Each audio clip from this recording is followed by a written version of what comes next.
The flashing red and blue lights cut through the rain-slicked asphalt, a familiar sight that usually meant safety. But tonight, Assistant District Attorney Elena Harrington knew those lights meant danger. Handcuffed against the cold metal of her own Lexus, she watched a smirking officer hold up a plastic bag of white powder he claimed to have found under her passenger seat. He thought he had just ruined a black woman's life and career. He had no idea her hidden camera was recording his every single move. The Fulton County Courthouse was a towering monolith of granite and glass, a place where lives were irrevocably altered with the single strike of a wooden gavel.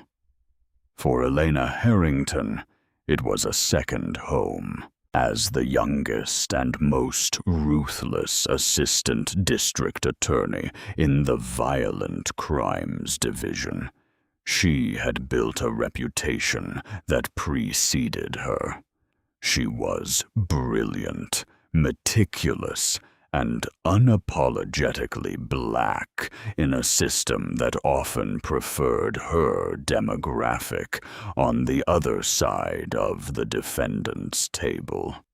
Elena was a graduate of Georgetown Law, a woman who had clawed her way up from the South Side with nothing but grit and a fiercely sharp intellect. She wore tailored navy suits like armor and dismantled defense attorneys with a surgical precision that left judges nodding in quiet respect.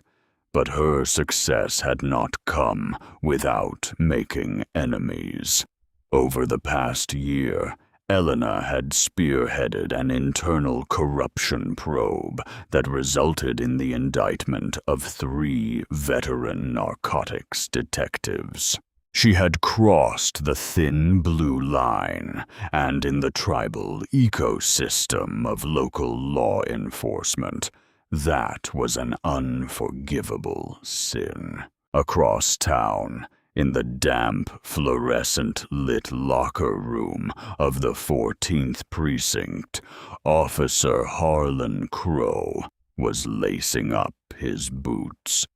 Crow was a veteran with 2 decades on the force who had spent his career marinating in his own bitter prejudices. He was a relic of an older, uglier era of policing. To Crow, the badge was not a shield for the community.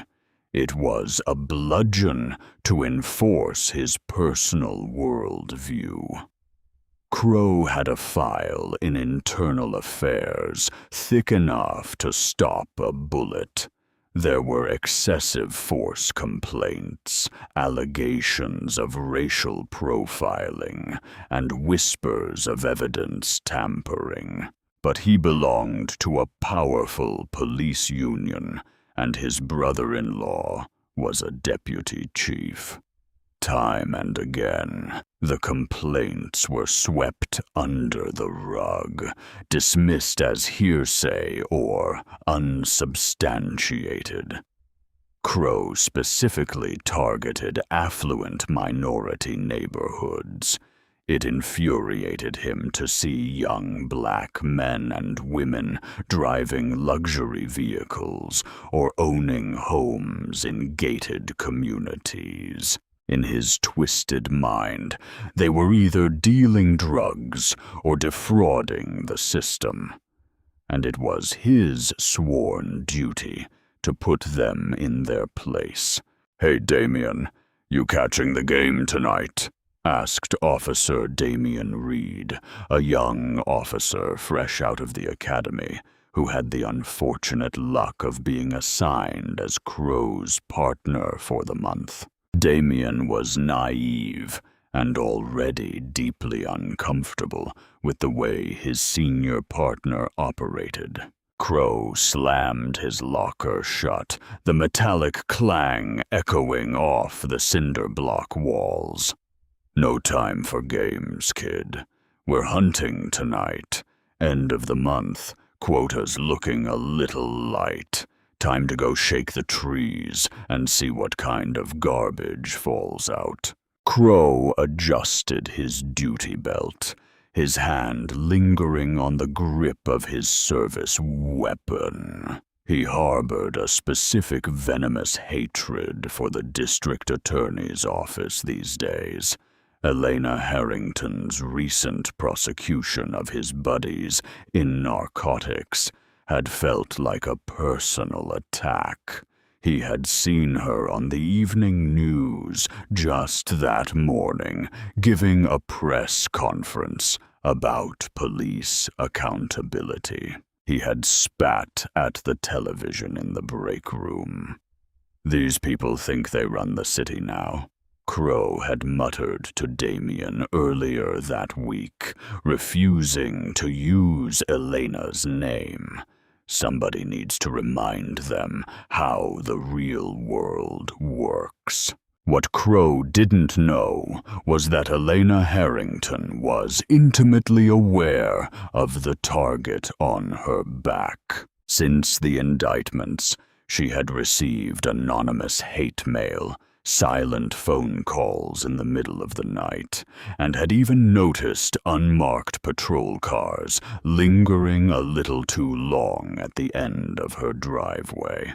As a prosecutor, she understood the dark underbelly of law enforcement better than anyone. She knew how easy it was for a dirty cop to ruin a life with a fabricated police report and a plastic baggie of contraband.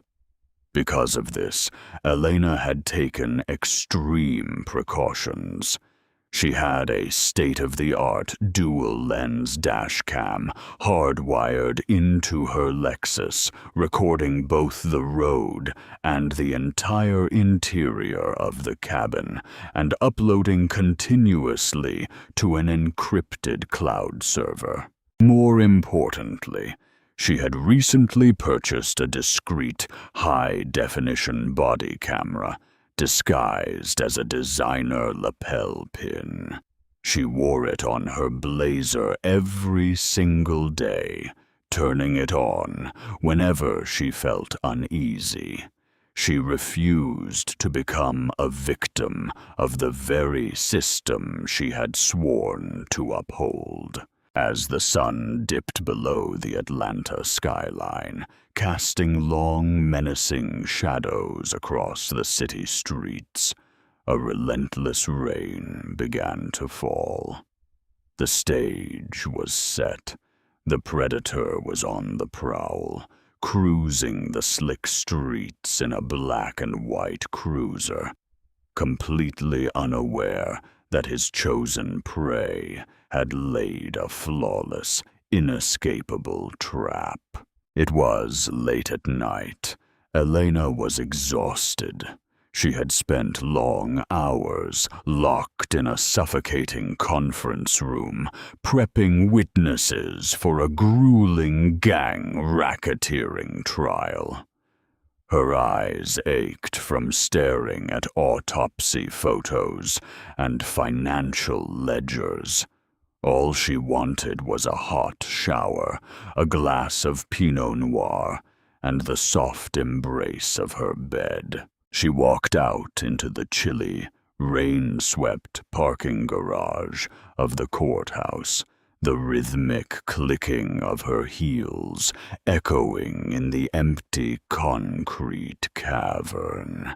She climbed into her dark gray Lexus ES, tossing her heavy leather briefcase onto the passenger seat. As she started the engine, she instinctively reached up to her left lapel. Her fingers brushed against the sleek black onyx pin. She pressed the hidden mechanism on the side. A microscopic, invisible vibration confirmed the device was actively recording audio and video in stunning 1080p resolution. It was a habit now, a quiet ritual of self-preservation. Elena pulled out of the garage and merged onto Westheimer Road. The rain was coming down in sheets, blurring the neon signs of the late-night diners and gas stations. She kept her speed exactly at the posted limit. Her hands were perfectly positioned at 10 and 2, 4 blocks behind her, Unit 4. Adam was idling in the shadows of an abandoned strip mall. Officer Harlan Crow was behind the wheel, chewing on a toothpick, his eyes scanning the sparse midnight traffic. Damian Reed sat in the passenger seat, quietly filling out a logbook. Through the rhythmic sweeping of his windshield wipers, Crow spotted the sleek silhouette of the Lexus passing by.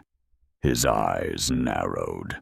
He pulled out of the lot, his tires hissing on the wet pavement, and accelerated until he was riding mere car lengths behind Elena's bumper. Inside the Lexus, Elena's eyes flicked to her rearview mirror.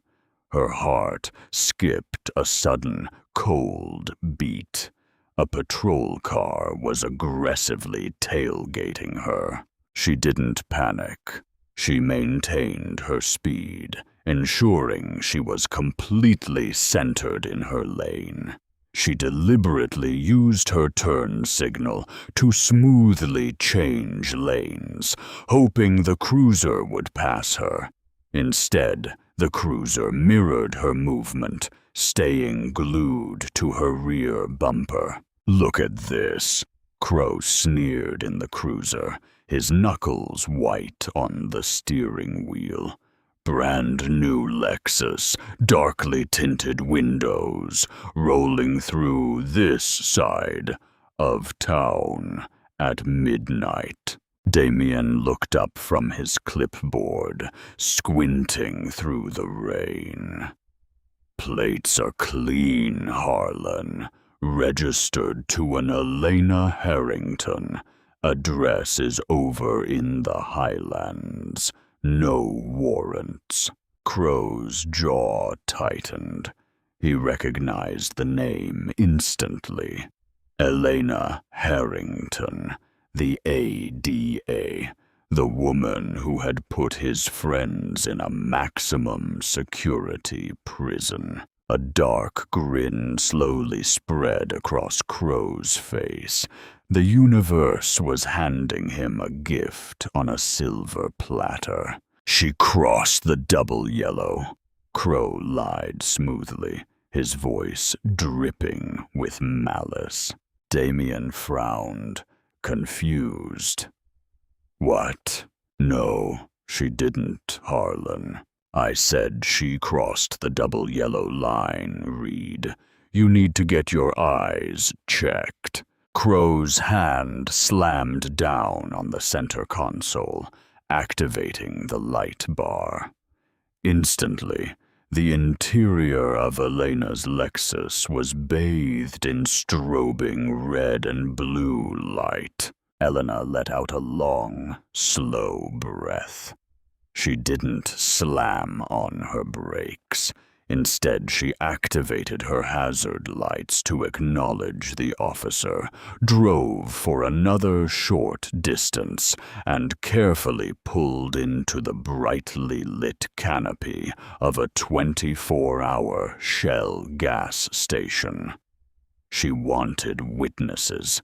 She wanted high-definition overhead lighting. She shifted the car into park, rolled all 4 windows down to remove any excuse for the officers to claim they couldn't see inside, and placed both of her hands flat on the top of the steering wheel. "Showtime," she whispered to herself. The lapel pin camera on her blazer was perfectly angled to capture the driver's side window. Her dual dashcam was silently recording the entire cabin, capturing the empty passenger seat and her briefcase. In the cruiser, Crow unbuckled his seatbelt. "You stay here, rookie," he commanded. "Let me handle this one." Damien looked uneasy. "Harlan, it's a minor traffic violation. Just write a warning." "I know exactly how to handle my traffic stops," Crow barked. He stepped out into the pouring rain, grabbing a heavy metal maglite flashlight. He didn't put on his issued body camera. In his precinct, it was notoriously common for cameras to malfunction or have dead batteries during late-night stops. Crow took his time approaching the vehicle.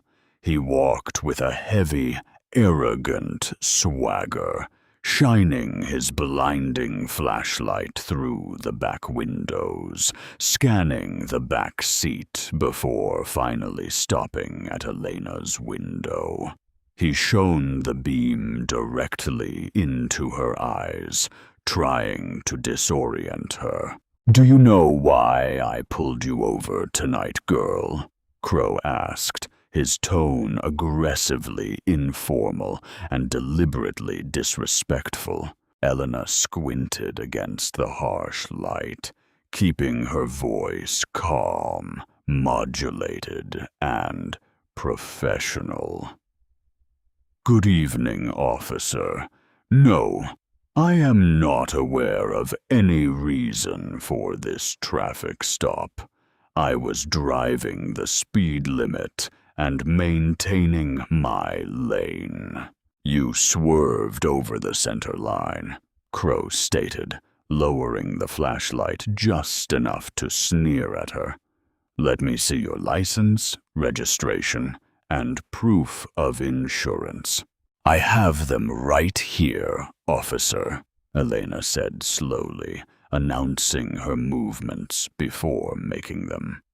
"I'm reaching into my center console to retrieve my wallet."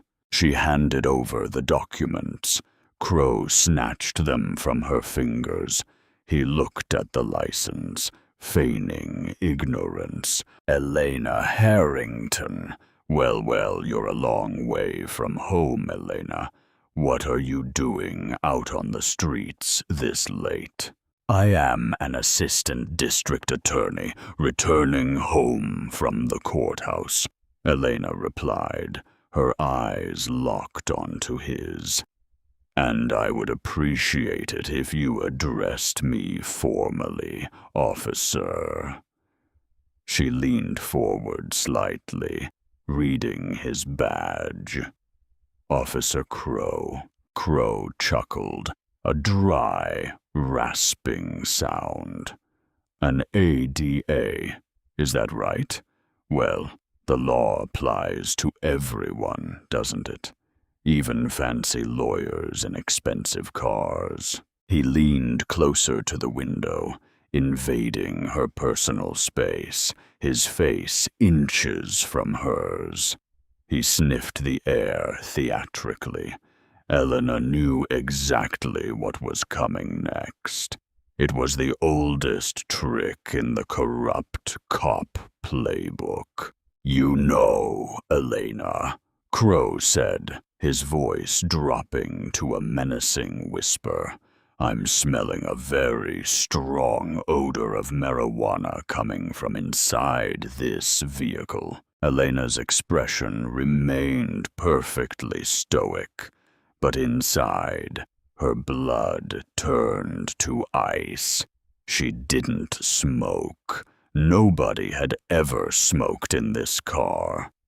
The claim was entirely fabricated, a legal loophole used to bypass the Fourth Amendment and manufacture probable cause for an unwarranted search. Officer Crow, there is no marijuana in this vehicle, Elena said firmly, enunciating every word for the hidden microphones. I am an officer of the court. I do not use illegal narcotics. The smell you are claiming is fictitious. Are you calling me a liar? Crow snapped, his hand dropping to the butt of his sidearm. An intimidation tactic. I am stating a fact, Elena replied evenly. Furthermore, I do not consent to any searches of my person, my property, or my vehicle. Crow smiled. It was a terrifying, predatory smile. That's the beauty of the law, counselor. When I smell contraband, I don't need your consent. Step out of the vehicle. The heavy rain battered the metal roof of the gas station canopy, creating a deafening hum that added to the suffocating tension. Elena did not argue. Arguing with an armed, aggressive officer on the side of the road was a death sentence, regardless of how much law you knew. The courtroom was her battlefield, not the asphalt. I am complying with your order to step out of the vehicle, Officer Crow, Elena stated clearly. She unbuckled her seatbelt, opened the door, and stepped out into the damp, freezing air. She was shivering, whether from the cold or the adrenaline. She couldn't tell. Turn around, face the vehicle. Hands on the roof, Crow barked. Elena complied. Crow kicked her legs apart roughly, a completely unnecessary use of physical force.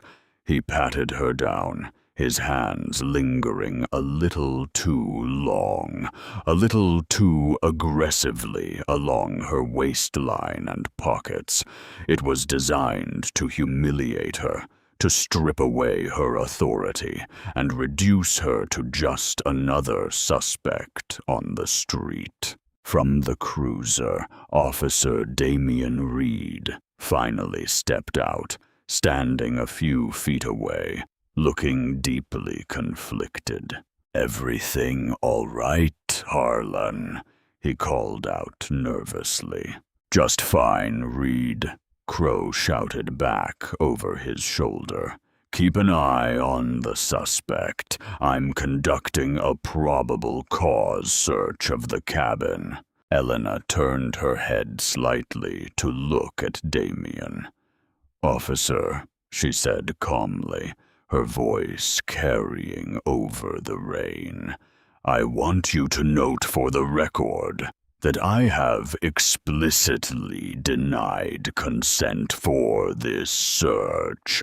Your partner is acting outside the bounds of the law. Damien swallowed hard, looking away, unable to meet her gaze. The code of silence was already suffocating him. Crow leaned into the driver's side of the Lexus.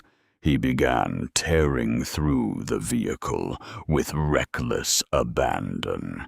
He pulled everything out of the center console, receipts, lip balm, charging cables, throwing them onto the leather seats.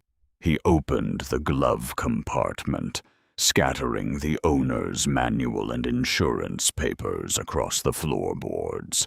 He was putting on a show, tearing her pristine sanctuary apart. But Elena wasn't watching Crow's back. She was entirely focused on the knowledge that her dual dashcam, perfectly mounted beneath her rearview mirror, was recording every micro-expression, every movement Crow made inside her car. Crow moved to the passenger side. He opened her heavy leather briefcase, violently dumping out sensitive case files, highlighters, and legal pads. Finding nothing, he grew visibly frustrated. He leaned deep into the passenger side footwell. This was the moment. The magician's trick. Because of the angle of the dashcam, the lens captured a crystal-clear view of Crow's left hand. As he pretended to search beneath the passenger seat, his hand slipped into the cargo pocket of his uniform pants.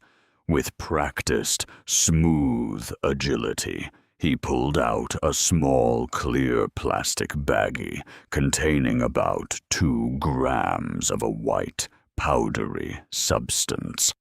He palmed it, then swept his hand under the seat before dramatically pulling it back out into the open.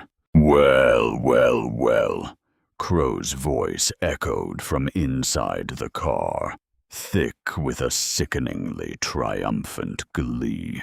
He backed out of the vehicle, standing up straight under the harsh gas station lights. He held the small plastic baggie up by the corner, dangling it in the air for Elena and Damien to see. The white powder caught the light. "Look what we have here, Reed," Crow said, walking slowly back toward Elena. "Seems our honorable assistant district attorney has a little secret habit." Damien stared at the baggie, his eyes wide. "Harlan, where did you find that?" "Stuffed right under the passenger seat," Crow lied without missing a beat. "Classic hiding spot." Elena looked at the baggie. Then she looked directly into Crow's eyes. She didn't scream. She didn't cry. She didn't launch into a hysterical defense. She knew that any emotional reaction would be used against her in the police report, painted as erratic, drug-induced behavior. Instead, her face settled into a mask of pure, unadulterated coldness. "You planted that," Elena said softly, her voice steady and lethal. Crow let out a booming theatrical laugh. "Oh, that's rich. The suspect claims the police planted the evidence. Never heard that one before. Reed, you hear that? The ADA is resorting to street thug excuses." Crow closed the distance between them. He violently grabbed Elena's wrists, wrenching them behind her back with enough force to strain her shoulders. The cold, heavy steel of the handcuffs bit brutally into her skin as he ratcheted them closed, far tighter than necessary. "Elena Harrington," Crow whispered maliciously into her ear, close enough that she could smell the stale coffee and tobacco on his breath. "You are under arrest for felony possession of a controlled substance. You have the right to remain silent, which I highly suggest you do, because your career is officially over. By tomorrow morning, your face is going to be plastered on every news station in the state. You're done." He shoved her roughly toward the back of the patrol car. as Elena was forced to bend down and slide into the hard plastic back seat of the cruiser. She looked back at her Lexus. Through the rain-streaked window, she could just barely make out the tiny, blinking red light of her dash cam. Crow slammed the cruiser door shut, trapping her in the dark, suffocating cage. He stood outside in the rain, grinning at his partner, holding up the baggie like a prized trophy. He had won. He had taken down the untouchable ADA, or so he thought. Sitting in the darkness, her hands aching in the steel cuffs, Elena Harrington allowed a slow, dangerous smile to curve her lips. Officer Harlan Crow had just signed his own death warrant in the criminal justice system. He had brought a plastic bag to a digital fight, and Elena was going to bury him. The holding cell at the 14th Precinct smelled intensely of industrial bleach and decades of human despair. It was a scent Elena knew intimately from her years walking through the bowels of the criminal justice system. But experiencing it from behind the iron bars was a jarring, visceral shock. She sat on a cold, scarred, stainless steel bench. Her designer navy blazer was wrinkled, her wrists bruised from the excessively tight handcuffs. Officer Harlan Crow had dragged out the booking process with agonizing, deliberate slowness. He had relished every second of her humiliation. When he took her mugshot, he had instructed her to step back, step forward, turn left, turn right, snapping a dozen unnecessary photos until he captured one where the harsh fluorescent lighting made her look haggard and defeated. During the fingerprinting, he had pressed her fingers onto the digital glass scanner with enough downward force to make her joints ache. Through it all, Elena had remained a statue of icy composure. She knew the precinct was wired with security cameras. She knew Crow was trying to provoke a reaction, a shout, a curse, a tear, anything he could document as combative behavior. She gave him absolutely nothing. Her face was a blank slate, her breathing steady. Officer Damian Reed stood near the doorway of the booking room the entire time, his arms crossed over his chest, his eyes fixed firmly on the scuffed linoleum floor. The young rookie looked physically sick. He knew exactly what had happened on that rain-slicked road. He had seen the empty seat, heard Crow's lies, and watched his training officer casually destroy a woman's life over a personal vendetta. But the blue wall of silence was an ironclad doctrine at the 14th Precinct. To break it meant ending his own career before it had even begun, or worse, becoming a target himself. "All right, counselor," Crow sneered, wiping his hands with a paper towel.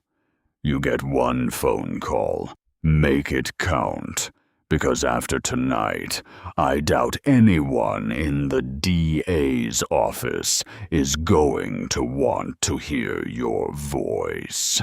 Elena stood up slowly, maintaining her dignity despite the circumstances. She walked to the wall-mounted phone, picking up the heavy receiver. She didn't call her boss, District Attorney Victor Langford, not yet. Instead, she dialed the private cell phone number of Nathaniel Cross. Nathaniel was the most ruthless, high-priced criminal defense attorney in Atlanta. In the courtroom, he and Elena were sworn enemies, clashing in spectacular legal battles that often made the evening news.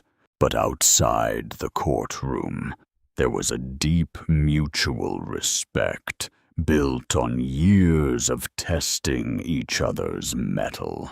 More importantly, Nathaniel absolutely despised corrupt cops. The phone rang twice before a gravelly voice answered. "Cross, Nathaniel, it's Elena Harrington," she said, her voice dropping to a low, measured murmur, acutely aware of Crow eavesdropping from across the room. There was a pause on the line.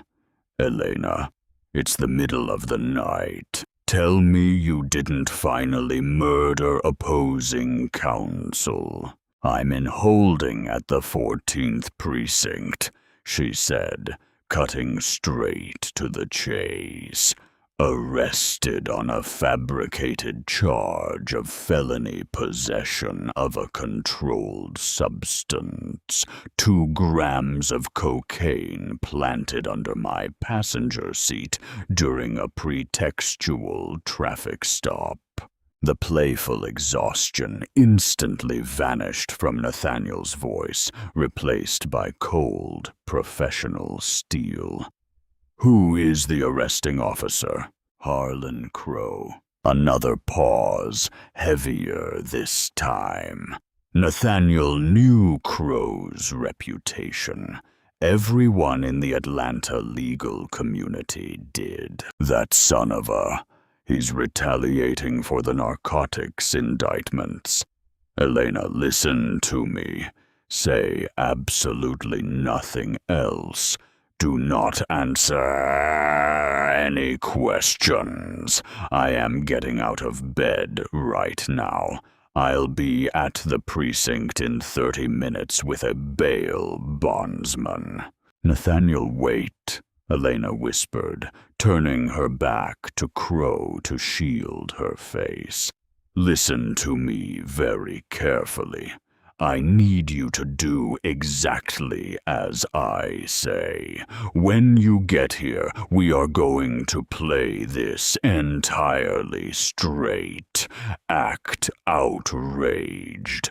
Act defensive, but do not tip my hand. Let Crow file his official police report. Let him submit his sworn affidavit of probable cause. I want his signature on every single piece of paper." "Why?" Nathaniel asked, his brow furrowing on the other end of the line. "We can squash this right now if we escalate to the watch commander."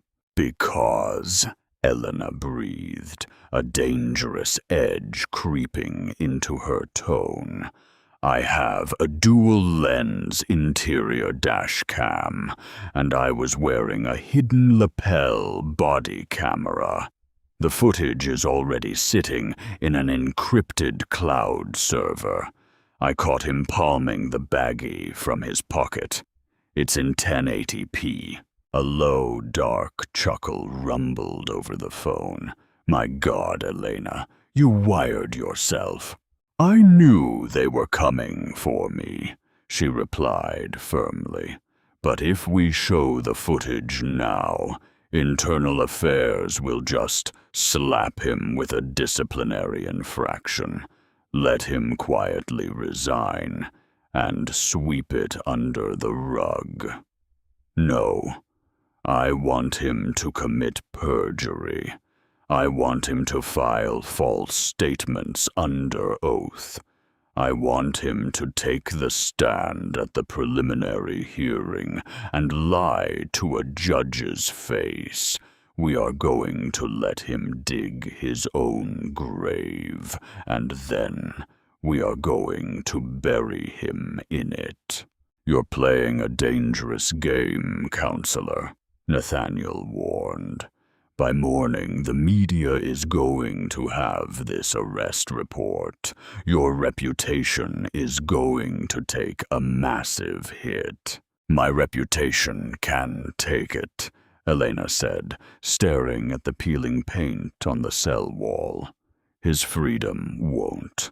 I'll see you in 30 minutes, Nathaniel. She hung up the phone. Crow walked over, jingling his keys. A smirk plastered across his aging face.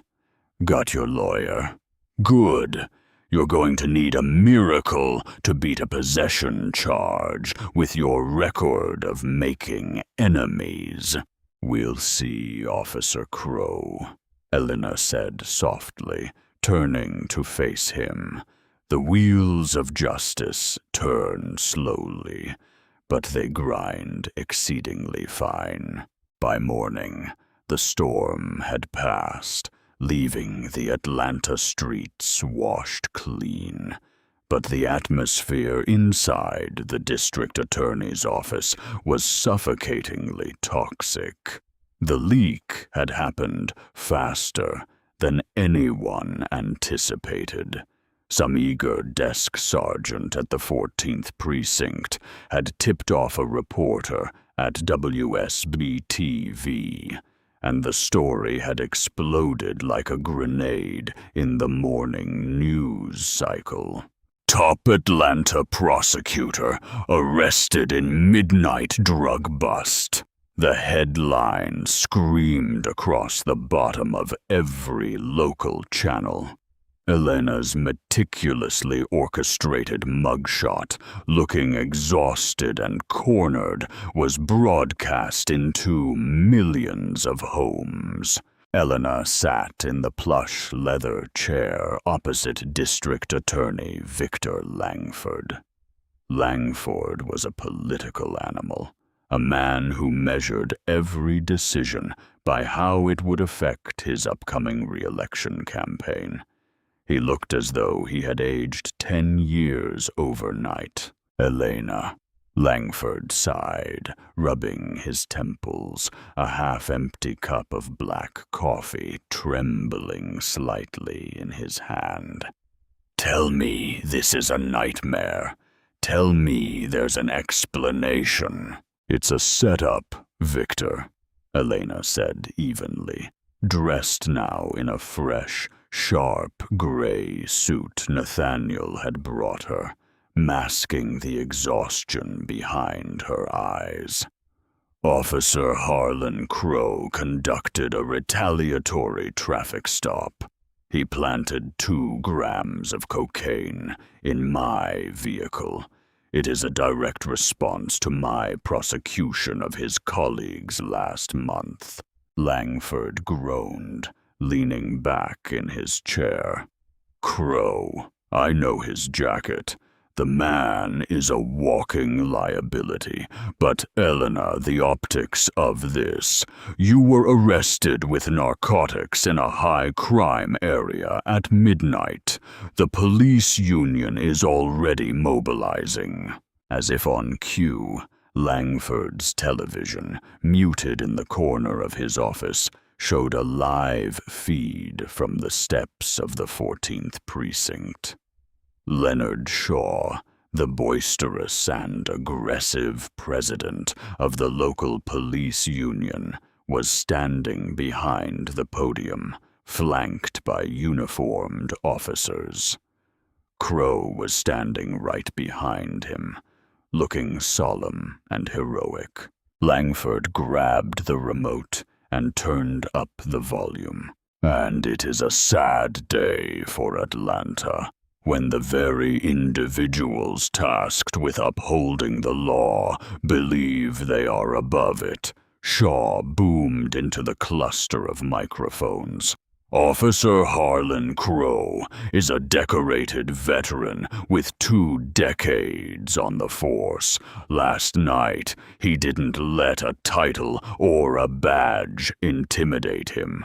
He did his job. He took drugs off our streets. It is deeply disturbing that ADA Elena Harrington, a woman who has spent the last year aggressively targeting our brave men and women in uniform, was harboring such a dark, illegal secret herself. We are calling for her immediate termination from the district attorney's office. Langford muted the TV. The silence was heavy and oppressive. He couldn't look Elena in the eye. "Victor," Elena said, her voice devoid of panic. "Do not terminate me. Suspend me. Put me on unpaid administrative leave, pending the outcome of the preliminary hearing. That's standard protocol. Elena, the mayor's office is calling me every 5 minutes. Victor," Elena snapped, her sharp tone cutting through his political anxiety. "Suspend me. Let them think they've won. Let Crow feel invincible. Trust me, I am building a case." Langford stared at her, seeing the terrifying, calculated fire in her eyes that had made her his best trial lawyer. He swallowed hard and nodded. "Administrative leave, effective immediately. But Elena, if you don't have a silver bullet, your career is over, and mine goes with it." Over the next several days, Elena endured a public crucifixion. She was barred from the courthouse. Pundits on talk radio tore apart her past cases, suggesting she had prosecuted cops to deflect attention from her own secret life. Paparazzi camped at the gates of her subdivision. Through it all, she remained entirely silent. She issued no statements. She gave no interviews. She spent those days Nathaniel Cross's sleek, high-rise law office. Together, they watched the footage from the dash cam and the lapel pin over and over again. The video was utterly devastating. On the 27-inch 4K monitor, Crow's sleight of hand was pitifully obvious. They could see the white baggie pinched between his thumb and forefinger as it emerged from his pocket. The lapel microphone picked up the crisp, undeniable sound of Elena explicitly denying consent to the search. But the real victory came when Nathaniel received the official discovery packet from the prosecutor assigned to handle the conflict of interest case. Nathaniel spread the documents across his mahogany conference table, a predatory grin spreading across his face. He took the bait, Elena. Elena picked up the official police report. It was signed and dated by Officer Harlan Crow, sworn under penalty of perjury. She read it aloud, her voice dripping with contempt. "Upon approaching the vehicle, I immediately detected a strong, unmistakable odor of raw marijuana emanating from the cabin, providing probable cause for a vehicle search. The suspect, Elena Harrington, appeared visibly agitated and nervous. During the search, I discovered a clear plastic bag containing a white, powdery substance, later confirmed to be cocaine, hidden beneath the passenger seat. The suspect then became verbally combative. "It's a masterpiece of fiction." Nathaniel laughed darkly. He checked every box: fabricated probable cause, falsified suspect demeanor, and outright lied about the origin of the evidence. Elena flipped to the second page, and her heart sank slightly. It was a corroborating supplemental report. It was signed by Officer Damien Reed. I assisted Officer Crow on the scene. I can confirm the strong odor of marijuana, and witnessed Officer Crow retrieve the narcotics from beneath the passenger seat. The statement read. Elena sighed, tossing the paper onto the table. Crow forced the kid to sign it. He made Reed an accessory to perjury to ensure the rookie couldn't flip on him later. If Reed goes down with him, so be it, Nathaniel said, tapping the documents. Crow has officially committed aggravated perjury and filing a false police report. The trap is set, Elena. All we need now is for him to walk into the courtroom at the preliminary hearing and swear to these lies in front of Judge Theodore Harlan. Judge Theodore Harlan was a notoriously strict, no-nonsense judge who absolutely detested liars in his courtroom. He was known for holding lawyers and cops in contempt of court for the slightest infractions. I pulled some strings to make sure we got his docket. Nathaniel winked. It's going to be a bloodbath. Elena looked out the floor-to-ceiling windows of the law office, watching the Atlanta traffic crawl far below. She thought about the panic she had felt when those lights flashed in her rearview mirror. She thought about the cold steel of the handcuffs and the smug, racist triumph on Crow's face. She wasn't just fighting for her career anymore. She was fighting to sever a rot that had infected the city. Let him enjoy his final days as a cop, Elena said quietly, because at the hearing, I am going to take everything from him. The morning of the preliminary hearing, the Fulton County Courthouse looked less like a hall of justice and more like a besieged fortress.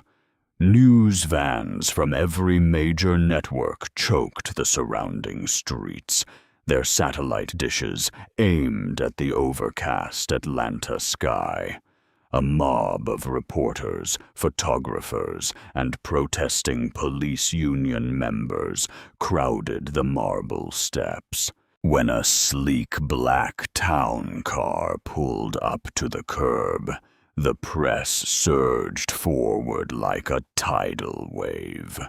Elena Harrington stepped out, flanked by Nathaniel Cross and 2 private security contractors. She wore a tailored charcoal gray suit, her hair immaculately pulled back. She looked every inch the formidable assistant district attorney she was. She ignored the flashing bulbs and the shouted questions, her face an unreadable mask of perfect calm. Inside the courtroom, the air was thick with tension. At the prosecutor's table sat Elias Thornton, a special prosecutor brought in from a neighboring county to handle the conflict of interest. Thornton was a competent, by-the-book lawyer who believed he was prosecuting a straightforward drug possession case. He had no idea he was walking into a meticulously laid minefield. At exactly 9 o'clock, the bailiff's voice rang out. "All rise." Judge Theodore Harlan swept into the room, his black robes billowing. He took his seat, adjusted his reading glasses, and glared down at the packed gallery. "Let's get this over with," he grumbled. "Mr. Thornton, call your first witness." "The state calls Officer Harlan Crow," Thornton announced. Crow stood up from the front row of the gallery. He had worn his Class A dress uniform for the occasion, complete with a chest full of commendations he had earned decades ago. He walked to the witness stand with a swagger that bordered on theatrical, placing his left hand on the Bible and raising his right. He swore to tell the truth, the whole truth, and nothing but the truth. Under direct examination, Thornton led Crow through the events of that rainy night. Crow was a seasoned testifier. He spoke clearly, maintaining eye contact with the judge, painting a picture of a routine traffic patrol that yielded an unexpected and tragic discovery. "Officer Crow, what prompted you to initiate the traffic stop?" Thornton asked. "The defendant's vehicle crossed the double yellow line, an unsafe lane change in hazardous weather conditions." Crow lied smoothly, his face a portrait of civic duty. "And what happened when you approached the vehicle?" "As soon as the window was lowered, I was hit with the overwhelming odor of raw marijuana. Given my years of training and experience, I immediately recognized the scent, which provided me with probable cause to conduct a search of the vehicle." Thornton nodded. "Did the defendant cooperate?" Crow let out a heavy, disappointed sigh. "No, sir. She was highly agitated, erratic. She aggressively denied consent, but given the probable cause, I proceeded. During my search of the passenger side footwell, I discovered a clear plastic baggie containing 2 grams of a white powder which field tested positive for cocaine." "Thank you, officer. Nothing further." Thornton sat down, satisfied. He had established probable cause, discovery, and chain of custody. Judge Harlan turned his gaze to the defense table. "Mr. Cross, your witness." Nathaniel Cross stood up slowly, buttoning his suit jacket. He didn't carry a legal pad. He didn't carry any notes. He walked to the center of the courtroom, his eyes locked onto Crow, like a hawk zeroing in on a field mouse. "Officer Crow," Nathaniel began, his voice surprisingly soft, echoing in the dead, silent courtroom. "With your years on the force, you must have conducted thousands of traffic stops. You consider yourself an expert in procedure, don't you?" "I know the law, counselor," Crow replied, a smug smile tugging at the corner of his mouth. "I'm sure you do. Now, you testified under oath today, and in your sworn police report that my client was driving erratically. You are absolutely certain she crossed the double yellow line. I saw it with my own eyes. And the smell of marijuana. You are absolutely certain it was present. Overwhelmingly so, yes. Nathaniel paced slowly in front of the jury box. And the cocaine. You are absolutely certain, under penalty of perjury, that you found that baggie beneath the passenger seat of Ms. Harrington's Lexus. Crow leaned forward, gripping the edges of the witness stand. I found the drugs exactly where I said I found them, Mr. Cross. Under the seat. Not in your pocket, Nathaniel asked, his voice dropping to a dangerous whisper. The courtroom collectively held its breath. Special Prosecutor Elias Thornton half stood from his chair. Objection, Your Honor. Argumentative. Overruled, Judge Harlan barked, leaning forward, his interest suddenly piqued. Answer the question, officer, Crow scoffed, shaking his head. No, counselor, it was not in my pocket. I don't carry illegal narcotics on my person. Perfect, Nathaniel said, a terrifying, razor-sharp smile breaking across his face. He turned to the bench. Your Honor, the defense would like to introduce into evidence Defense Exhibit A, a digital video and audio file time-stamped and geolocated, which has been independently verified and authenticated by Celebrite Digital Forensics. Thornton jumped up. Your Honor, the state has not been provided with any video evidence during discovery, because it is impeachment evidence, Your Honor, Nathaniel countered smoothly, his voice rising with theatrical authority. Under Georgia law, we are not required to disclose impeachment evidence intended solely to prove a state's witness is committing perjury on the stand. Judge Harlan's eyes narrowed. He looked at Nathaniel, then at Crow, who suddenly looked as though he had swallowed a stone. I will allow it. Play the video, Mr. Cross. But it better be exactly what you claim it is. Nathaniel gestured to a technician sitting behind the defense table. The large flat-screen monitors mounted on the courtroom walls flickered to life. The courtroom was instantly plunged into the high-definition reality of Elena's vehicle. The video was split-screen. The left side showed the wide-angle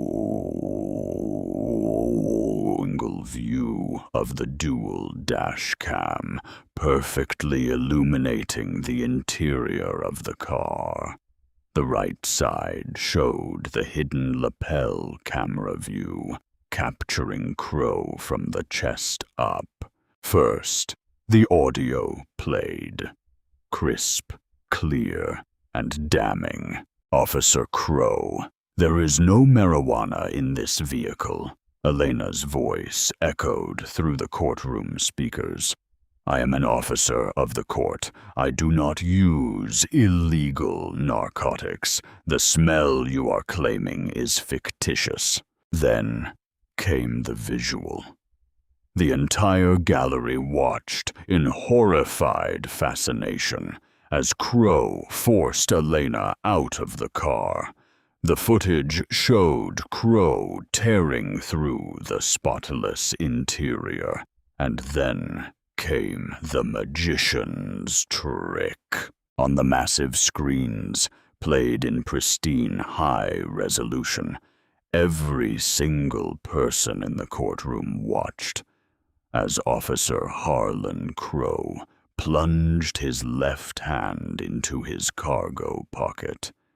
They watched his fingers pinch the small, clear baggie. They watched him palm the drugs, sweep his empty hand under the passenger seat, and pull the baggie out into the open as if he had just discovered it. "Well, well, well," Crow's voice sneered from the speakers.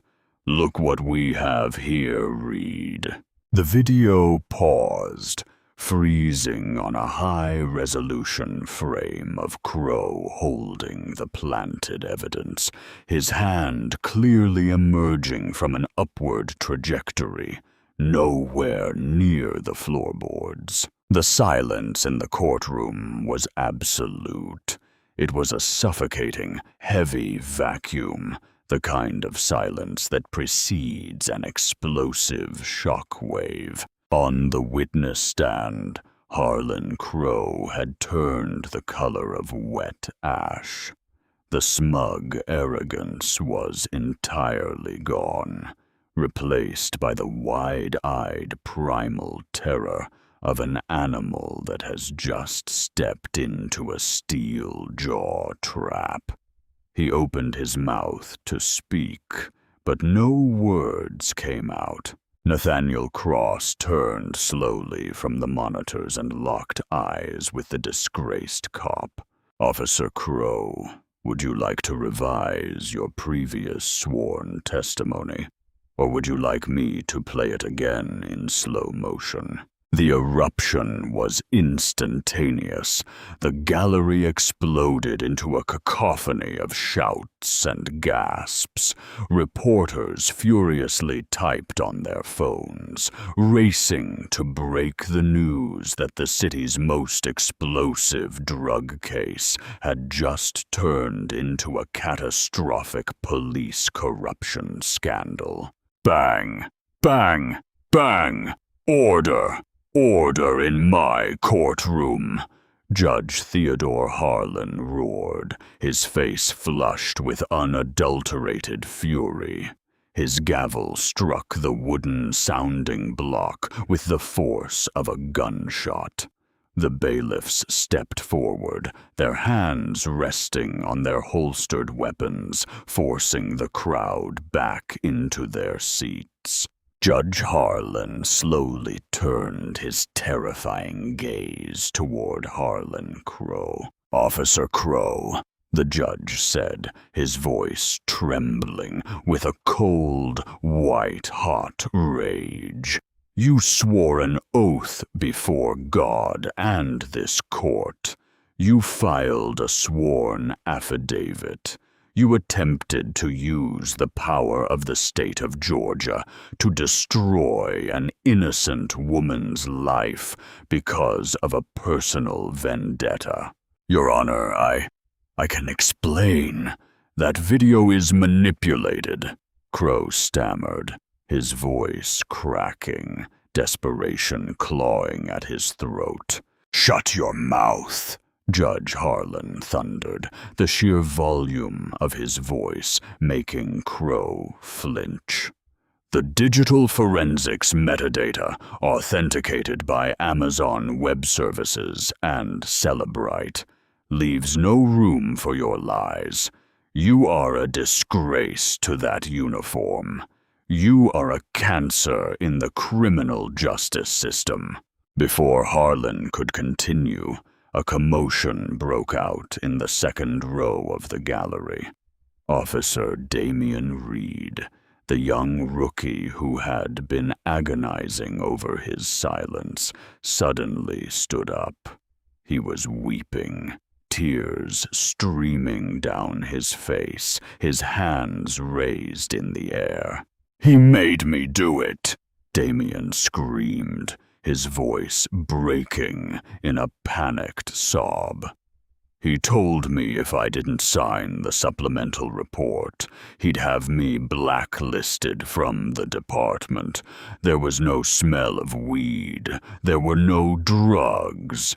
He planted them. I'm sorry, Ms. Harrington. I'm so sorry." The courtroom devolved into absolute chaos. Special Prosecutor Elias Thornton looked physically ill, staring at the floor, realizing his entire case was built on a foundation of spectacular criminal fraud. Judge Harlan didn't hesitate. He pointed a trembling finger directly at the witness stand. "Bailiff," Harlan commanded, his voice echoing off the high ceilings. "Take Harlan Crowe into custody right now. I am holding him in direct criminal contempt of court. Furthermore, I am recommending the district attorney's office immediately convene a grand jury to indict this man for aggravated perjury, tampering with evidence, deprivation of civil rights under color of law, and filing a false police report." Two heavily armed Fulton County deputies advanced on the witness stand. Crowe's legs seemed to give out. He stumbled, his chest heaving with panic. "You can't do this. I have union protection," Crowe shouted, looking frantically toward the gallery where Leonard Shaw, the union boss, was sitting. But Shaw was already standing up, his face pale, quietly slipping out of the back doors of the courtroom. Crowe was toxic waste now. The union was abandoning him. The deputies grabbed Crowe roughly by the arms. The man who had spent 2 decades brutalizing the citizens of Atlanta with impunity was slammed face first against the polished wood of the witness stand. The heavy steel handcuffs ratcheted around his wrists with a loud metallic click, click, click. It was the exact same sound Elena had endured in the rain 7 nights ago. "Take him to the Fulton County Jail," Judge Harlan ordered in disgust. "No bail. He is a flight risk and a danger to the integrity of this community." As Crowe was dragged down the center aisle of the courtroom in disgrace, he locked eyes with Elena Harrington. Elena didn't smile. She didn't gloat. She simply stared at him with the cold, immovable weight of justice. She had beaten him at his own game, using his own arrogance against him. Within 2 days, the landscape of the Atlanta legal system experienced a seismic shift. All charges against Elena Harrington were dismissed with extreme prejudice.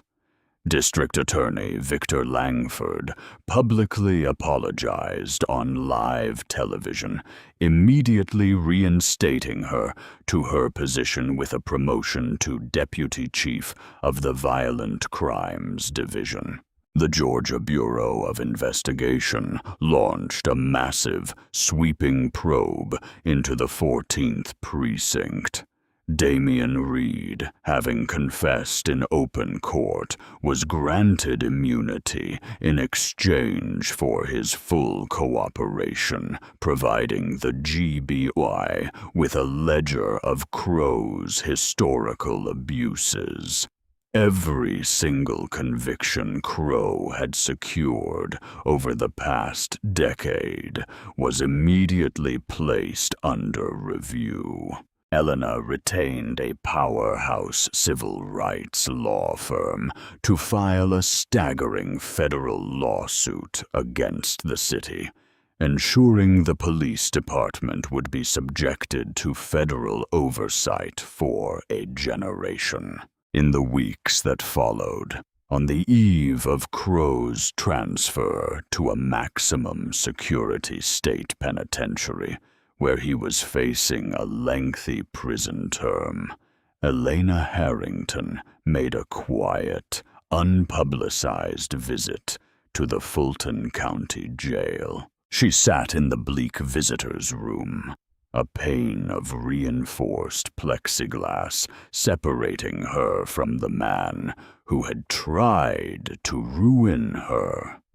Crow emerged in an orange jumpsuit, his hair thinning, his face hollowed out by the sheer terror of knowing what happens to corrupt cops in general population. He picked up the heavy black receiver. "What do you want?" Crow sneered, though the bravado was entirely gone, replaced by a pathetic trembling weakness. "Come to gloat?" Elena picked up her end of the phone. She looked at him, feeling absolutely nothing but cold closure. "I came to make a promise," Elena said, her voice smooth and chillingly calm. "I'm going to personally oversee the review of every single case you ever touched, Crow. Every man or woman you planted evidence on, every life you derailed. I'm going to find them, and I'm going to set them free. Your entire legacy is going to be erased. It will be as if you never existed." Crow stared at her, his lips trembling. A tear finally escaped the corner of his eye as the absolute finality of his destruction settled over him. Elena hung up the phone. She didn't look back as she walked out of the prison, the heavy steel doors echoing behind her.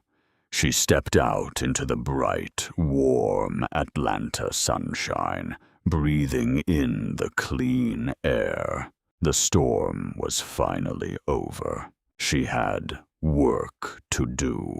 If this story of justice served, made your blood pump, hit that like button and subscribe to the channel right now.